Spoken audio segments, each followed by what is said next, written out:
अवधूत चिंतन श्री गुरुदेव दत्त श्री स्वामी समर्थ तुम्हा सर्वांचे माझ्या यूट्यूब चॅनलमध्ये अगदी मनापासून स्वागत आहे. आजच्या व्हिडिओमध्ये आपण बघणार आहोत जपमाळेचे नियम. त्यामुळे व्हिडिओ शेवटपर्यंत नक्की बघा. जे कोणी नवीन असतील त्यांनी चॅनलला नक्की सबस्क्राईब करा आणि बेल आयकॉनचं बटन प्रेस करायला विसरू नका, जेणेकरून जे काही नवीन व्हिडिओ अपलोड होतील त्यानंतर त्यांचं नोटिफिकेशन तुम्हाला मिळून जाईल. चला तर मग सुरुवात करूया व्हिडिओला. जपमाळेचे नियम. नंबर 1. जपमाळ हातात घेतल्यावर प्रथम तिला वंदन करावे.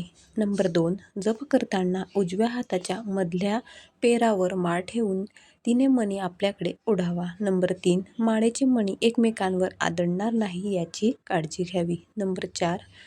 माळेचे मणी नेहमी गाठवलेले असावेत. नंबर 5. माळ करताना मेरू मणी कधीही उलटवू नये. नंबर 6.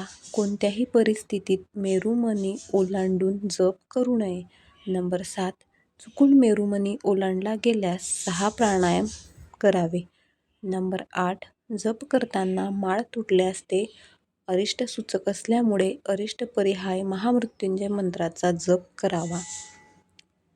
नंबर 9. जपमाळेने जप करताना शक्यतो गोमुखी वापरावी. नंबर 10. गोमुखी नसल्यास एखादे वस्त्र हातावर टाकून मग तुम्ही मंत्राचा जप करावा. नंबर 11. एका व्यक्तीने ठराविक एकच जपमाळ आहे ती वापरावी. नंबर 12. दुसऱ्या व्यक्तीची जपमाळ कधीही वापरू नये. नंबर 13.